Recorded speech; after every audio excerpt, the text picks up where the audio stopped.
फिर कहूंगा, माँ के ध्यान में बच्चे चरित्रवान, पिता के ध्यान में बच्चे विद्वान, वंश के ध्यान में बलवान और स्वयं के ध्यान में बच्चे अमीर हो जाते हैं। अपना ध्यान खुद रहे अपनी जीवनी पर, तो उन्हें कहीं से कुछ मांगने की उन्हें जरूरत नहीं होती। माता पिता का तो बस आशीर्वाद उन्हें मिल जाए, सब कुछ उनके पास में होता है, सब आनंद ही आनंद उनके पास होता है। तो अब यह बच्चा तो बहुत ज्यादा बिगड़ गया। क्या लिखा है, एक किसी ऋषि पत्नी का हरण करके लेके आ गया, और उम्र भी ज्यादा नहीं थी, 15-16 साल की आयु थी उसकी। इतना लंपट हो गया, इतना बिगड़ गया कि वह किसी की स्त्री का हरण करके लेकर के आ गया। देखो कितनी सुंदर बात कही है, मां पुत्रवान वही है जिसकी औलाद बढ़िया, नहीं तो वो बांझ रह जाए, नहीं तो उसको संतान न हो तो ज्यादा ठीक है, कुकर्मी तो पैदा नहीं होगा। गोस्वामी जी ने बड़ी सुंदर चौपाई डाली है मानस का अयोध्या कांड। पुत्रवती जुवती जग सोई, पुत्रवती जुवती जग सोई, रघुपति भगति जासु सुति होई। पुत्रवती जुवती जग सोई, पुत्रवती जुवती जग सोई, रघुवर भगति जासु सुति होई।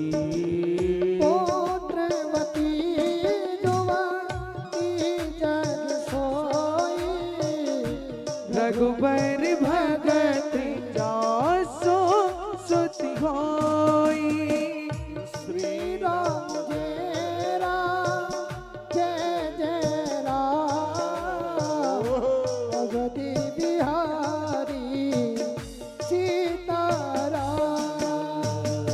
श्री राम जय राम जय जय राम, श्री राम जय राम जय जय राम, अवधि बिहारी सीताराम। श्री राम जय राम जय जय राम, अवधि बिहारी सीताराम। पुत्रवती जुवती जग सोई, पुत्रवती जुवती जग सोई, रघुबर भगत जास सुति होई। पुत्रवती जुवती जग सोई, रघुबर भगत जासो सुति होई। मैं अपनी बहनों को कहना चाहूंगा जिनके बच्चे छोटे हैं, तुम जो चाहोगे अपने बच्चों को वो बना देंगे। भाई राजीव,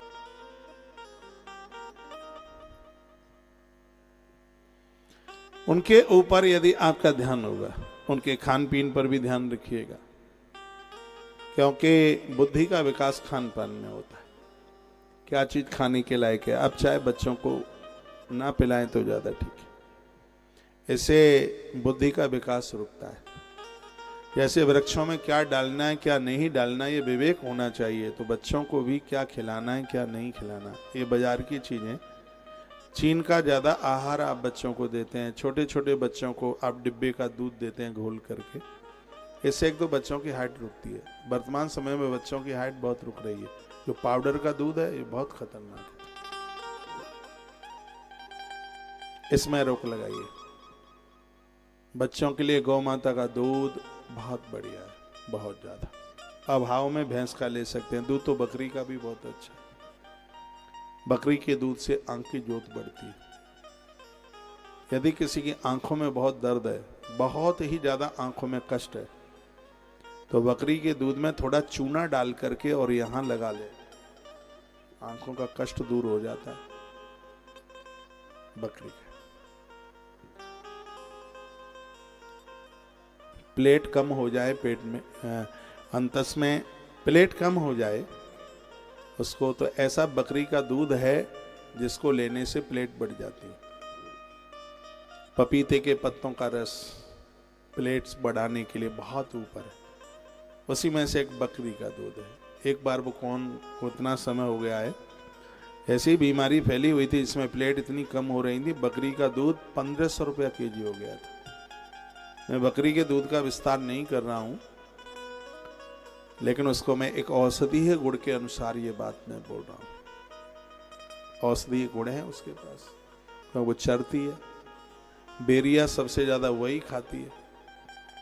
जो गैया मैया चरने को जाती है उसका मूत्र, गौमूत्र बड़ा प्रभावी होता है गौ माता का, बहुत ज्यादा। आप बच्चों को ये गौमूत्र, ये टीवी चालू है, उधर का पैनल चालू है क्या है?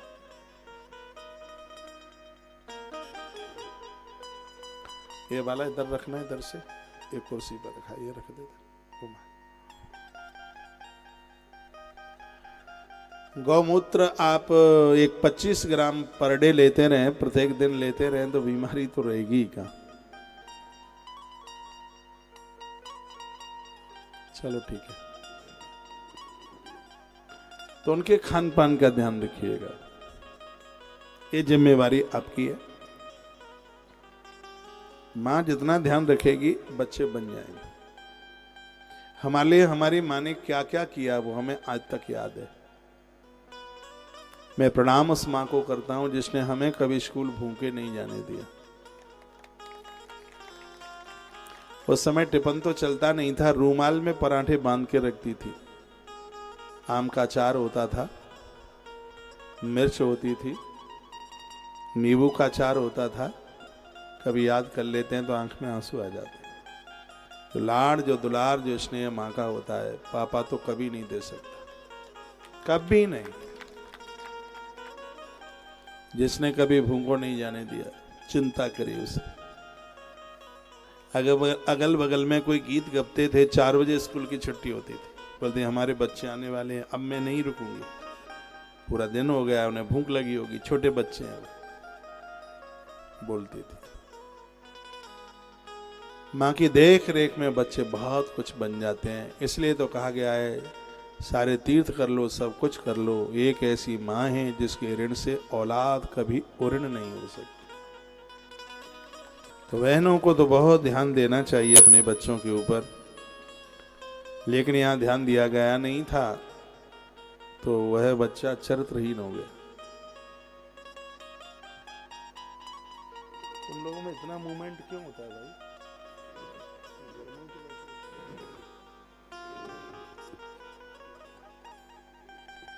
महात्मा बहुत दुखी था, साधु बहुत दुखी है, ऋतवाक, बच्चे से बड़ा कष्ट है बस। आपके पास पैसा कम होगा, आप गुजारा कर लेंगे। आपके पास रहने के लिए मकान नहीं होगा तो भी आप गुजारा कर लेंगे। कपड़े लत्ते कम होंगे, आप गुजारा कर लेंगे।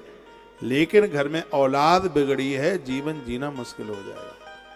इसलिए ग्रंथ भी कहते हैं, धरती का वही पिता धनवान है जिसकी संतान बढ़िया है, जिसके बच्चे बढ़िया हैं। परमात्मा ने जिसको अच्छी औलाद दे दी है, बहुत कुछ उसको दे दिया। और एक माता पिता इसलिए पूजा पाठ, हर दान पुण्य इसलिए करते रहते हैं, औलाद बढ़िया हो, संतान बढ़िया हो। और ये संस्कार परिवार से चल करके आते हैं। आंख में आंसू थे, आंखें भरी हुई थी। एक महात्मा जी आए थे जिनका नाम था महात्मा गर्ग। गर्ग ऋषि आए, तो गर्ग ऋषि को इन्होंने पूछा, कहा कि मैं बड़ा कष्ट में हूं और मेरे यहाँ कुपुत्र पैदा हो गया है। कहते हैं, पितृन कुपुत्र स्वार्यात निरग्रे पातयात्यपि यावत जीवेत सदा पितरो केवलम दुखदायी। कहा, कुपुत्र बच्चा जिसके घर में पैदा हुआ है वो तो स्वर्ग में गए हुए पितरों को भी दुख देता है। वह जब तक जीवित रहता है तब तक माता पिता को केवल कष्ट ही कष्ट देता है। कष्ट के अलावा और क्या, केवलम दुखदायी कष्ट देता है। माता पिता को कष्ट पहुंचाने वाले पापी कुपुत्र को तो जन्म से ही उसे धिक्कार है। ऐसा पुत्र मित्रों को न होकर के वो तो बस शत्रुओं का ही संग करता है। आगे धन्यास्ते मानवा लोके सुपुत्र यद ग्रहिस तथा, बहुत ध्यान से सुनिए, इस संसार में वही मनुष्य धन्य है जिसके घर में परोपकारी संतान का जन्म हुआ है। वही माता पिता धन्य है, नहीं तो सूकरा और कुकरा एक एक दर्जन एक बार में पैदा करते हैं। ये मन सोच लो कि 5-7 बच्चों का जन्म हो गया है तो बहुत बड़े वाले मम्मी पापा हो गए। हाँ, ये जीव जंतु पशु पंक्षी बहुत बच्चों को पैदा कर देते हैं। वर्णन है, कहा गया है धन्यास्ते मानवा लोके सुपुत्रो यद ग्रहिस तथा, धरती पर वही माता पिता धन्य हैं जिनके घर में सुयोग्य संतान का जन्म हुआ है, अच्छी संतान चल के आई, जो माता पिता के परम हितैषी है। और मैं कहना चाहूंगा अपने भाई लोगों को, 4 पदार्थ वही हैं जहां पर माता पिता को देवों की तरह माना। 4 पदार्थ करतल ताके, प्रिय पितु मात प्राण सम जाते। लेकिन ऐसे बहुत कम है जिनको माता पिता अपने प्राणों से बढ़कर के लगे, प्राणों से प्रिय लगे। नहीं तो यदि माँ ने पत्नी को कुछ कह दिया है तो गुड़गांव के वृद्धाश्रम पहुंचेगी, माँ रुक नहीं पाएगी। सब कमियां माँ में ही दिखती हैं, घरवाली में तो दिखाई ही नहीं देती बिल्कुल। मुझे ऐसे मिलते हैं ना ये परोपकारी लोग, कहते हैं बुढ़ापे में सब वृद्धों का दिल दिमाग सब बदल जाता है, मेरी घरवाली इतनी बढ़िया है और माँ को ऐसी आदत है, स्वभाव इतना चिड़चिड़ापन हो गया है, बस वो कोसती ही रहती है। मैंने पूछा तुमने अपनी आंखों से देखा है क्या, कानों से तुमने सुना है क्या? नहीं, मेरी घरवाली बोलती है, मेरी सास भी बोलती है, मेरी सास इतनी अच्छी है, वो भी बोलती है कि बेटा तुम्हारी माँ ठीक नहीं है। मैंने कहा हाँ बिल्कुल, माँ अच्छी लगती ही तब तक है जब तक सास का हाथ नहीं सिर के ऊपर घूमता। गोस्वामी जी ने लिखा ना, ससुरार प्यारी लगी जब ते, रिपरूप कुटुंब भय तब ते, नहीं माँ नहीं माँ तो पिता तब लो, अवला मुख दीख नहीं जब लो। मम्मी पापा की बात तो तब तक ही मानी जाएगी जब तक रिंकू ससुराल न पहुंचा। फिर सास माँ का हाथ घूमा, फिर तो महाराज, फिर तो फिर रही है। मैं कहूंगा एक तरफा मत बनिए, देखिए। और ये मैंने बहुत करीबी से देखा है कि तुम्हारी पत्नी भले ही तुम्हारी माँ का कभी आदर नहीं करती, वो माता हमसे मिलती हैं और कहती हैं कि बहू के माथे में बहुत दर्द होता है, महाराज जी कोई दवाई हो, कोई औषधि हो तो बता दें। मैं कभी पूछ लेता हूँ कि वो तुम्हें रोटी पानी के लिए पूछ लेती है, रो पड़ती हैं बूढ़ी माता और कहती हैं वो कभी भी ना पूछे, आखिर में तो मेरे वंश को पैदा करने के लिए उसने हमारी देहली पर पाम रखा है। वो ऐसा बोलती, तुम्हारे आने के लिए उसने बहुत उपवास किया, बहुत व्रत किए तुम्हारे आने के लिए। किसी का बेटा 28-30 का हो जाए, उस बूढ़ी माँ को पूछिए उसके ऊपर क्या बीती है। वो तरसती एक बहू के लिए, उसके इतने इंतजार में बहू आती। यदि वो ये पहले सोच लेती कि बहू आते ही मुझे धक्का देगी, घर से बाहर निकालेगी, तो शायद कोई माँ अपने बच्चे को विवाह करने को तैयार होती। इसके ऊपर दया करो मेरी बहनों। आप कहोगे ये बूढ़ी माताएं भी कम नहीं है। देखिए मैं कहूँगा ये वृद्ध हैं, स्वभाव थोड़ा तीखा हो सकता है लेकिन मन में कपट नहीं है, बिल्कुल पक्की बात। ये मन की साफ सुथरी है। तुम बोलचाल बंद कर दो तो तुम्हें तो 6 महीने तक कोई असर नहीं होता, लेकिन 24 घंटे भी बहू बोलचाल बंद कर दे तो ये तड़फड़ाती है, जगह जगह कहती है, पूछती है मेरी बहू ने आज मुझे बोला नहीं है, आज कुछ मुझसे कहा नहीं। वो रोती है, बहुत कष्ट पाती है, बहुत दुख पाती है। कथाएं कहानी किस्सा बनकर के ना रह जाए। कथा घर को अनुशासित बनाती है। कथाओं के द्वारा घर में 3 चीजों की स्थापना होती है, एक है सत्य, एक है प्रेम और एक है करुणा। 3 चीजें घर में स्थापित हो जाती है। कथा हमें यही तो देती है। और सीधी बात है, तुम अपनी सास को कष्ट दोगे तो प्रकृति में देर अंधेर नहीं है, और ये बिल्कुल पक्का है कि वो बदला प्रकृति लेगी। एक बेटा अपने बाप को लेके चला, साइकिल पर बिठाया, सत्य घटना थी, वृद्धाश्रम छोड़ने के लिए चला। रास्ते में एक पत्थर की शिला पड़ी हुई थी, कहा पिताजी यहाँ बैठिए, मैं आपको पानी लेकर के आता हूँ। उसने अपने बाप को वहीं बिठा दिया, पानी के बहाने घर चलाया और पत्नी को बोला तेरे मन की बात हो गई, ऐसी जगह छोड़ करके आया हूं कि वो यहाँ का रास्ता ही नहीं ढूंढ सकता, ऐसी जगह।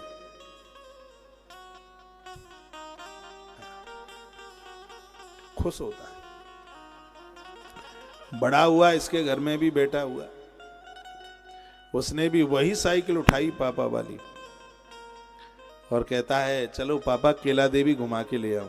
केला देवी है ना राजस्थान में, दर्शन करा के ले आऊं। तो उसने उसी साइकिल के कैरियल पर बिठाया, तो रास्ते में उसको वही पत्थर की शिला मिली। कहता है पापा बैठो पिताजी, इस पर मैं पानी लेके आता हूं। वो भी उसी पत्थर पर बिठा के आ गया घर के लिए, मुड़ के देखने को नहीं गया। अब वो रो रहा है, कहता है हे दुनिया के लोगों, प्रकृति में देर नहीं अंधेर है, मैं मरने को जा रहा हूं।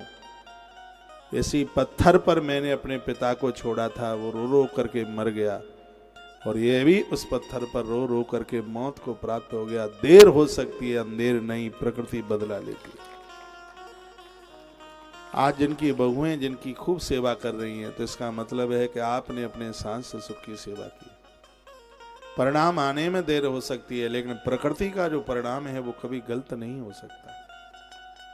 सीधी बात है, तुम अपने जीवन में खूब आनंद लेना चाहते हो तो आनंद दो, सम्मान देना चाहते हो तो सम्मान दो। हमें वही मिलता है जो हमने दिया है, कुछ भी हमें एक्स्ट्रा नहीं मिलता है, वही मिल रहा है जो हमने दिया है।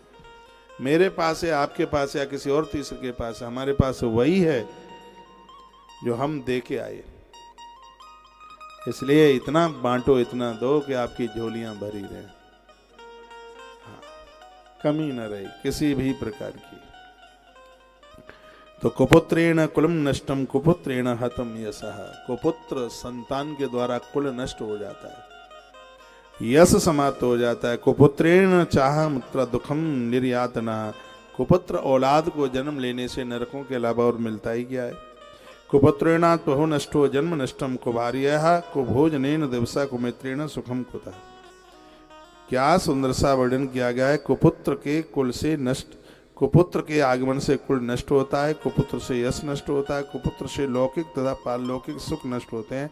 दोनों जगत में दुख तथा नरक की यातनाएं भोगनी पड़ती है। कुपुत्र वंश को नष्ट करता है, दुष्ट पत्नी से जीवन नष्ट होता है। भगवान कृपा करे आदमी कुंवारा रह जाए, लेकिन धुंधुली जैसी घरवाली किसी को न मिले। पाँव में कांटा लगे, कुछ देर के लिए कष्ट होता है, लेकिन ये चार लोग ऐसे हैं जो एक एक क्षण में कष्ट देते हैं। कौन कौन है सुनिए। बर्डन है, सेवा करने वाला अविवेकी, मित्र कपटी, पत्नी कुनारी और राजा कंजूस। राजा पैसा इकट्ठा करता हुआ अपने परिवार के लिए इकट्ठा करे, पत्नी कुनारी हो, चरित्रहीन हो। भगवान करे ऐसी स्त्री ऐसा पुरुष किसी को ना मिले। और जीवन का एक बहुत बड़ा अपराध है अपने पति को धोखा देना। इससे बड़ा अपराध नहीं है पति को। का भोग लगा जाना, कभी फुर्सत हो तो जगदबी तेरे धन के घर भी आ जाना। छत्र बना सका सोने का, नाचो मेरी घर में तारा तेरी।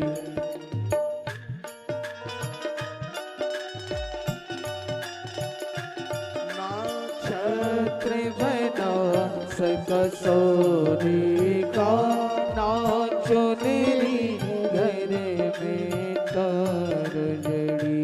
ना पेड़े बर्फी बस श्रद्धा है मैंने बिछाए कड़ी, इस श्रद्धा की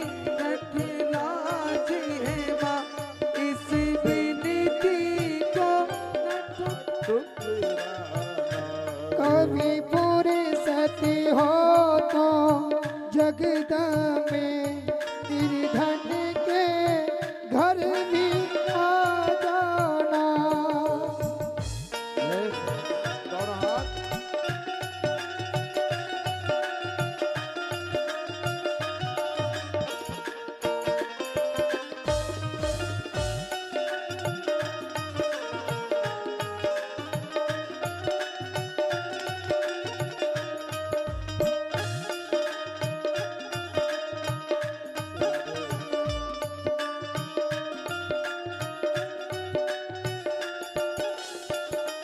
जैसे घर के दिए में तेल नहीं, वहाँ ज्योति जगाओ मैं कैसी। घर के दिए में तेल नहीं, वहाँ ज्योति जगाओ मैं कैसी।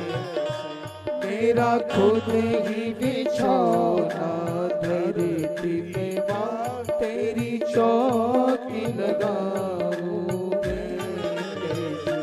जहाँ मैं बैठा वहीं बैठ के माँ बच्चों का दिल बहला जाना, जो रूखा सूखा दिया हमें उस्मान भोग लगा जाना। कभी फुर्सत हो तो जगे धर्मी तेरे धन के घर भी आ जाना।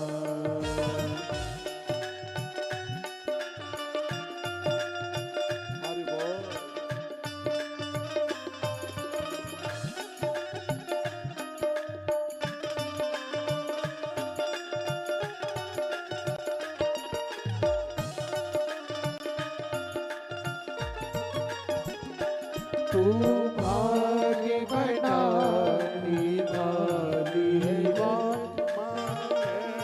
तकदीर का बारा हो। तू भाग्य बनाने वाली का बारा, ये दात संभाल भिखारी को, आखिरी तेरी आँखी कतारा हो। मेरे दोषी तू मेरे दोषी है माँ, मेरे दोषों को तू भूल जाना।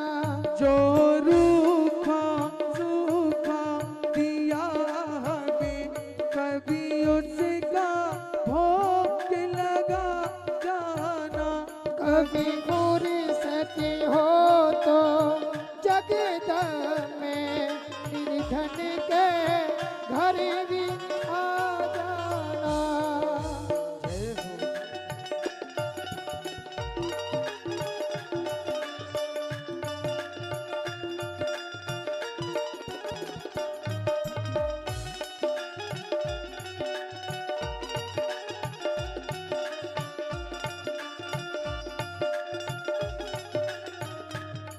नक्षत्र बना सक सोने का, नाचो नेरी घर में डालो जड़ी।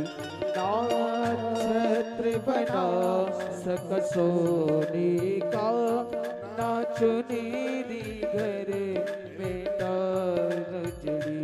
ना पेड़ मेरे बस श्रद्धा है बिछाए, इस श्रद्धा की रख लाज है माँ। इस विनती को ठुकराना। जो रूखा सूखा दिया हमें, कभी उसका भोग लगा जाना। हो कभी फुर्सत हो तो जगत में निर्धन के घर भी आ जाना। जो रूखा सूखा दिया हमें, कभी उसका भोग लगा जाना। कभी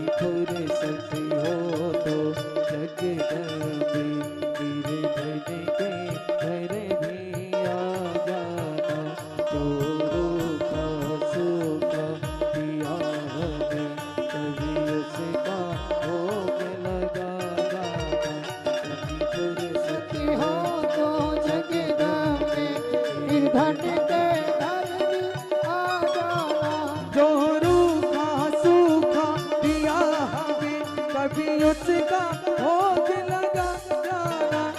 फुर्सत हो तो जग में धीरे धीरे घर में आ जाना।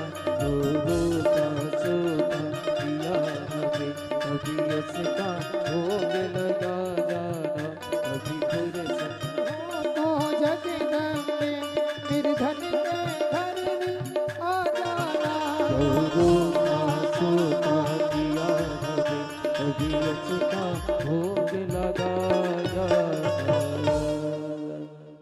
बोलिए सांचे दरबार की जय माता रानी की जय जय जय श्री राधे। राधेश्याम। तो महात्मा ऋतवाक ने श्री गर्गाचार्य जी को पूछा कि मेरा बच्चा एक ऋषि के घर में जन्म लिया है इसने, और मैंने अपने जीवन में कोई अपराध नहीं किया। मैंने हमेशा पराई नारी के अंदर शक्ति का दर्शन किया है। मैंने भूल करके कभी त्रुटि गलती नहीं की। नहीं तो मैंने ऐसा सुना है कि जिसके माता पिता ठीक नहीं होते, उनके पास चरित्र नहीं होता, तो उनकी औलाद ठीक नहीं होती। तो ऐसी मेरे तो अंदर कोई गलती नहीं थी, तो फिर मेरा बच्चा ये ऐसा क्यों निकल गया।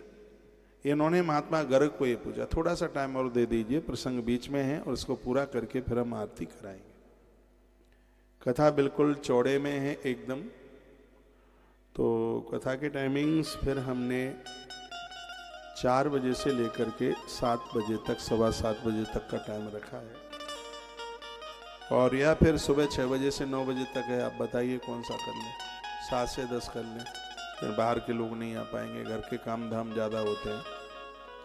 और दोपहर में 2 बजे से धूप बहुत ज़्यादा होती है, तो फिर मुझे लगता है कि टाइम यही ज़्यादा ठीक रहेगा।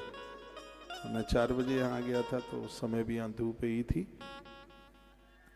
तो 4 बजे से ही करना पड़ेगा, ठीक रहेगा। एक दिन के लिए टाइम बदलना पड़ेगा, मैया जी के दर्शन करने के लिए जाना है, तो उस दिन कुछ टाइमिंग्स थोड़ा बदल लेंगे। उस दिन सुबह के टाइम में कर लेंगे कथा, कर लेंगे ऐसे ही कोई कर लेंगे 9 बजे से लेकर के 12 बजे तक। उस समय उतनी गर्मी भी नहीं होगी, और उसके बाद में पौड़ी पौड़ी चढ़ता जा, जय मैया जी रटता जा। मैं तो सभी भक्तों का प्रतिनिधि बनकर माँ के दर्शन करके आऊँगा। माँ के प्रति बड़ी श्रद्धा है, और अभी इतना भव्य दरबार लगा है। इतनी मैया सुंदर वैष्णो माता की धरती से माँ ऐसी प्रकट हुई है जिसका रोज पूजा करने का सौभाग्य मौका प्राप्त हो रहा है। मुस्कुरा रही है माँ। कई भक्तों ने आज मैसेज भी लिखे हैं कि माँ के चेहरे पर मुस्कुराहट बहुत है। ऐसा लग रहा है कि प्रत्यक्ष रूप से ये माँ श्री वृंदावन यहाँ से जावेगी, प्रत्यक्ष रूप से। हम लोग तो माँ के बड़े पुजारी हैं, माँ के चरणों में बड़ी श्रद्धा है। मैं तो पूर्व के 2 साल से आ रहा हूँ, लेकिन यह कृपा माँ ने तीसरी बार की है कि यहाँ से हम माँ भगवती को वृंदावन लेकर के यहाँ से जाएंगे। कभी आप आइए, मैं मंगल भवन में रुका हूँ, और मैया जी का दर्शन कीजिए। अष्टमी को हम माँ का नाम संस्कार करेंगे। यही अष्टमी आ रही है ना, उस दिन माँ का, ये देखिए, माँ का नाम संस्कार अष्टमी के दिन होगा। कल बहुत बड़ी दिक्कत परेशानियाँ कल थी। यदि मैं यहाँ व्यासपीठ पर बैठा ही होता